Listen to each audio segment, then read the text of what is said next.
આજે આપણે સરગવાનું એકદમ સરસ મજાનું ગ્રેવી વાળું ચટપટું શાક બનાવીશું. તો એના માટે મેં અહીંયા સરગવો લઈ લીધો છે, ટોટલ 250 ગ્રામ જેટલો.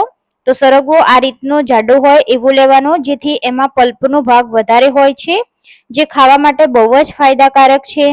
જો તમને હાડકાના દુખાવા હોય કે પછી કમરના દુખાવા હોય તો સરગવાનું શાક સિઝનમાં જરૂરથી ખાવું જોઈએ. અને આ રીતે ગ્રેવીથી બનાવશો, મસાલાથી બનાવશો તો બધાને બહુ જ ભાવશે. નાનાથી લઈ મોટા બધાને આ સરગવાનું શાક બહુ જ ભાવશે.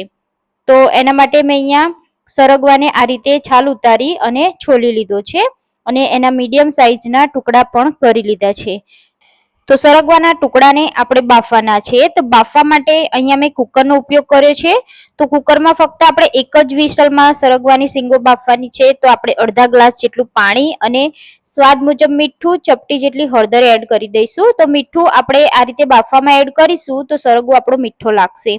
તો હવે આપણે કુકરની ફક્ત એક જ વિસલ કરવાની છે. તો વિસલ થાય ત્યાં સુધી આપણે મસાલા કરી લઈએ.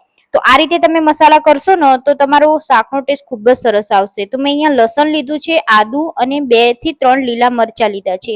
તો આપણે લીલા મરચા, આદુ, લસણને મસ્ત રીતે વાટી લેવાનું છે. તો વાટીને તમે પેસ્ટ બનાવશો ને તો એનો સ્વાદ જ કંઈક અલગ આવે છે. તમે મિક્સર જારમાં પણ કરી શકો છો. તો અહીંયા આપણે આદુ, મરચા, લસણને સરસ રીતે વાટી લીધું છે. હવે આપણે એક પ્લેટમાં મસાલો કરીશું. તો મસાલામાં આપણે સૌથી પહેલા વાટેલી આદુ, લસણ, મરચાની પેસ્ટ એડ કરી દઈશું. સાથે આપણે બીજા પણ મસાલા કરીશું. તો ચપટી જેટલી હળદર એડ કરીશું, 1 ચમચી લાલ મરચું પાવડર એડ કરીશું, 1 ચમચી ધાણા જીરું પાવડર અને અડધી ચમચી ગરમ મસાલો એડ કરીશું, અને 2 ચમચી જેટલું આપણે સિંગના દાણાનો ભૂકો એડ કરીશું. તો તમારી પાસે હોય તો, ના હોય તો સ્કીપ કરી શકો છો. અહીંયા આપણે લીલા ધાણા એડ કરીશું.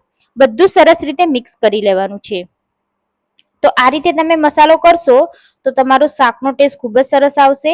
કેમ કે આ મસાલામાં આપણે બધા જ મસાલા એડ કરી દીધા છે, જે શાકનો ટેસ્ટ વધારી દેશે. તો અહીંયા આપણે મસાલો તૈયાર છે, તમે જોઈ શકો છો આ રીતે. તો હવે આપણે શાક પણ જોઈ લઈશું. તો સરગવાની શીંગો સરસ રીતે બફાઈ ગઈ છે. વધારે પડતી નથી બાફવાની, ઓગળી જાય એટલી નથી બાફવાની, આ રીતે બાફી લેવાની છે. તો શાક માટે વઘાર કરીશું. વઘાર માટે આપણે એક પેનમાં 3 ચમચી તેલ એડ કરી 1 ચમચી રાઈ અને જીરુંથી વઘાર કરીશું. રાઈ જીરું સરસ ફૂટે પછી આપણે તેમાં હિંગ એડ કરીશું અને ઝીણી સમારેલી ડુંગળી એડ કરવાની છે. ડુંગળીને એકદમ ઝીણી સમારી દેવાની અને ડુંગળીને આપણે થોડીક વાર માટે સાતડી લેવાની છે. જ્યાં સુધી ડુંગળીનો કલર થોડો ચેન્જ ના થાય ત્યાં સુધી આપણે તેને સાતડી લીધી છે. હવે આપણે તેમાં સમારેલા ટામેટા એડ કરવાના છે. તો મેં મોટી સાઈઝના 2 ટામેટાની આ રીતે ઝીણા કટ કરી લીધા છે. તો આપણે ટામેટા પણ એડ કરી દઈશું. તો ટામેટા સોફ્ટ ના થાય ત્યાં સુધી આપણે તેને થવા દેવાના છે. તો થોડીક જ વારમાં તમે જોઈ શકો છો કે ટામેટા એકદમ સરસ મજાના સોફ્ટ થઈ ગયા છે. હવે આપણે બનાવેલો મસાલો બધો જ એડ કરી દેવાનો છે. તો આ રીતે તમે મસાલો કોઈ પણ શાકનો કરશો તો શાકનો ટેસ્ટ ખૂબ જ સરસ આવે છે. અને ગ્રેવીવાળા શાકનો મસાલો જો આ રીતે કરશો તો એકદમ સરસ એવો ટેસ્ટ આવશે. તો અહીંયા તમે જોઈ શકો છો મેં મસાલો એડ કરી દીધો છે. તો સાથે આપણે મસાલા સાથે આપણે આ ડુંગળી અને ટામેટાને થવા દેવાના છે. તો ઢાંકણ ઢાંકી અને તેને થવા દઈશું. આપણે એના પહેલા થોડું પાણી એડ કરી દઈશું, જેથી આપણો મસાલો બળી ના જાય, એટલે કે આપણા બધા જ મસાલા બળી ના જાય. એટલે ટીપા જેટલું આપણે પાણી એડ કરવાનું છે.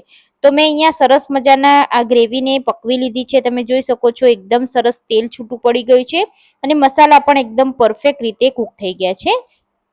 તો હવે આ જ ટાઈમે આપણે સરગવાની શીંગ એડ કરી દેવાની છે. તો પાણી સહિત જ એડ કરીશું, કેમ કે એના પાણીમાં જ બધું વિટામિન્સ રહેલું છે, એટલે આપણે પાણી સહિત જ તેને એડ કરી દીધું છે. વધારાનું ઉપરથી કોઈ પણ જાતનું આપણે પાણી એડ નહીં કરીએ. તો આ રીતે સરસ રીતે મિક્સ કરી હવે આપણે એને થવા દેવાનું છે. તો સરગવામાં બધો જ મસાલો ભળી જાય એના માટે આપણે ઢાંકણ ઢાંકી તેને 3 મિનિટ જેવું થવા દીધું હતું. તો 3 જ મિનિટમાં તમે જોઈ શકો છો આપણું શાક એકદમ સરસ મજાનું કૂક થઈ ગયું છે. બધો જ મસાલો એકદમ સરસ રીતે ચડી ગયો છે અને તેલ પણ છૂટું પડી ગયું છે. તો અહીંયા આપણું શાક બનીને તૈયાર છે. આ શાકને તમે રોટલી, રોટલો, ભાખરી કે પછી પરાઠા સાથે સર્વ કરો, ખાવાની ખૂબ જ મજા આવે છે. એટલું આ શાક ટેસ્ટી બન્યું છે કે શું વાત જ કરું. એકવાર તમે બનાવશો તો વારે વારે તમારા જોડે બધા બનાવડાવશે, એટલું ટેસ્ટી બન્યું છે. તો ફ્રેન્ડ્સ, તમે આ રેસીપી ટ્રાય કરી છે? જો નથી કરી તો એકવાર મારી રેસીપીથી જરૂરથી ટ્રાય કરી લેજો. સાચે જ એટલી ટેસ્ટી આ રેસીપી બની છે. તો તમને આ રેસીપી ગમી હોય તો તમારા ફ્રેન્ડ્સ અને ફેમિલી સાથે શેર કરી દેજો. મારી ચેનલ પર નવા છો તો પ્લીઝ ચેનલને સબસ્ક્રાઇબ કરવાનું ના ભૂલતા. બાજુમાં રહેલા બેલ આઇકોન દબાવી દેજો જેથી નવી નવી રેસીપીના નોટિફિકેશન તમને મળી જાય. તો ફરી મળીશું નવી રેસીપી સાથે. ત્યાં સુધી બાય બાય.